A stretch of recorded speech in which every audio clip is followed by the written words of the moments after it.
लेकिन शोएब अख्तर ने सिर्फ विकेट नहीं तोड़े बल्कि इन अफवाहों को तोड़ा। आज की वीडियो में हम आपको दिखाएंगे वो बाउंसर, वो चीखें और वो लम्हे जब बैट्समैन का बल्ला नहीं उनकी हिम्मत टूटती थी। क्योंकि ये कहानी सिर्फ क्रिकेट की नहीं है, ये कहानी है उस रफ्तार की जो जान ले सकती है। Welcome to the terror of Shoaib Akhtar. Number 5, Sachin Tendulkar. साल 2000 भारत और पाकिस्तान का एक मैच कोई आम मुकाबला नहीं होता, ये होता है क्रिकेट का महासंग्राम। और इस मुकाबले में जब सचिन और शोएब आमने सामने हो तब तो कहना ही क्या। साल 2000 के एक टेस्ट मैच में जब सचिन अपनी पारी ले और आत्मविश्वास के साथ खेल रहे थे, तभी शोएब अख्तर ने एक ऐसी रफ्तार भरी बाउंसर फेंकी जो सीधा जा लगी क्रिकेट के भगवान के सिर पर। वो पल देखकर पूरा स्टेडियम सन्न रह गया। सचिन तो संभल गए लेकिन हर क्रिकेट प्रेमी की सांसें थम गईं। आज भी कई भारतीय फैंस शोएब अख्तर की ये डेंजरस बाउंसर भूल नहीं पाए हैं।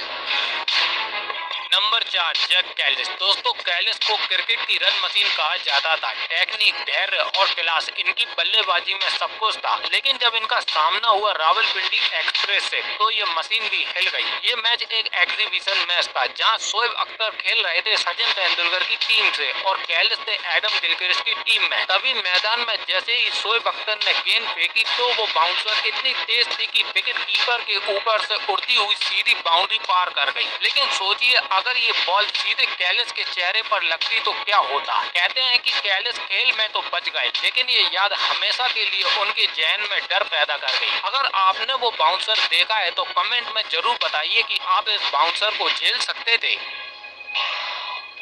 नंबर 3, सौरभ गांगुली। अगर भारत के सबसे शानदार बल्लेबाज की बात हो तो दादा यानी सौरभ गांगुली का नाम हमेशा लिया जाएगा। लेकिन भारत पाकिस्तान के एक वनडे मैच के दौरान इनका सामना शोएब अख्तर से हो गया, जहां शोएब अख्तर ने एक 155 किलोमीटर प्रति घंटा की रफ्तार वाला एक बाउंसर फेंका जो सीधा जाकर गांगुली की पसलियों में जा लगा। दर्द इतना जबरदस्त था कि दादा बल्ला छोड़कर सीधा पिच पर गिर पड़े और चिल्लाने लगे। उन्हें तुरंत मैदान से बाहर ले जाया गया और दादा इस एक्सीडेंट के बाद कई हफ्तों तक टीम से बाहर रहे। वो सिर्फ एक गेंद नहीं थी, वो एक इशारा था जो बताता था कि शोएब अख्तर अपने जमाने में कितने लीडर बॉलर थे।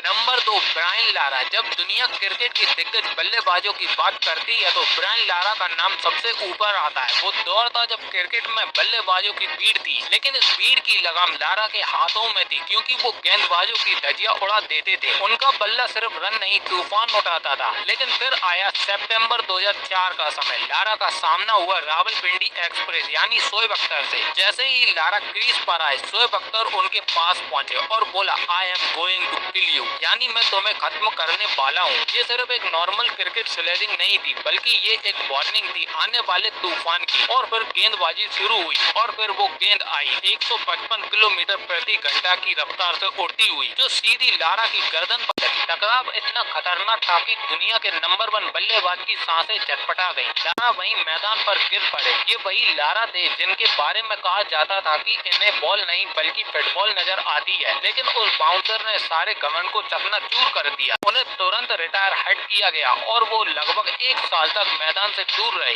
ये सिर्फ एक बाउंसर नहीं थी, ये शोएब अख्तर की वो आंख थी जो दुनिया के सबसे बड़े बल्लेबाज को भी राख कर सकती थी।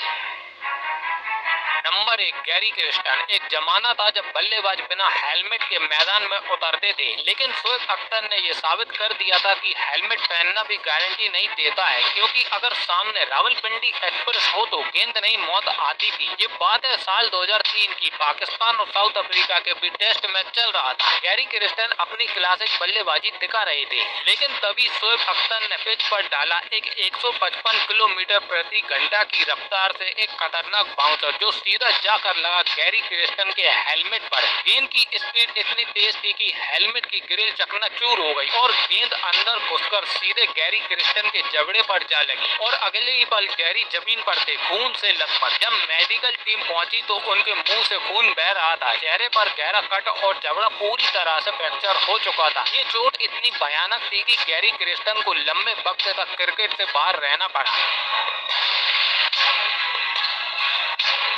शोएब अख्तर सिर्फ तेज गेंदबाज नहीं थे, वो क्रिकेट के मैदान में चलती फिरती आफत थे। हर बॉल में That's up and is that flown over the top? Bowling of O'Rourke and extra bounce again and just got high on him. Tried to swing it away. And how about that? Horizontal. It's coming out hard too, Smudge.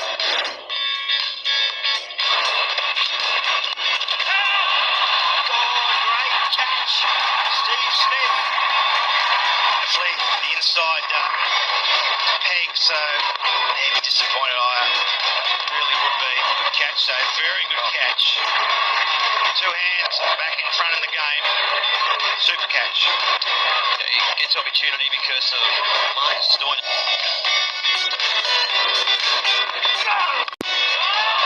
Oh, he's got it. Oh my goodness me! Did you ever? Flying away for six, and Hampshire were getting ever closer. Brad Curry has had just the most astonishing catch. Brilliant with the ball, and that is just about as good as it gets. Oh, what a good hit.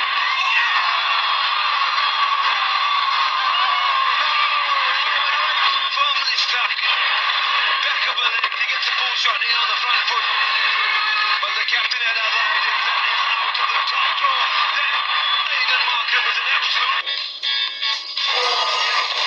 He's trying to do some freeze the arm. Fletch!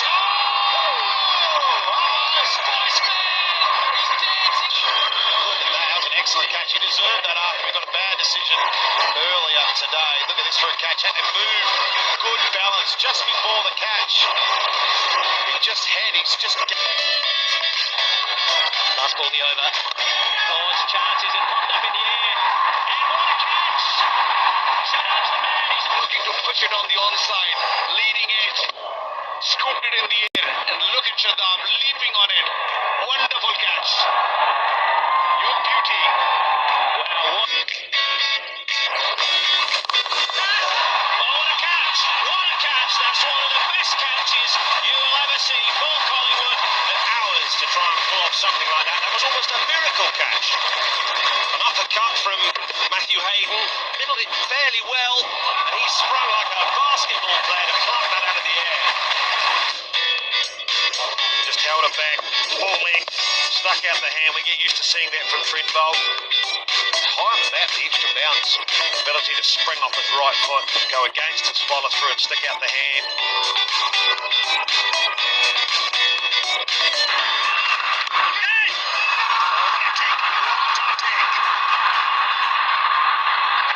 Cast the ball with a bended elbow. Didn't allow that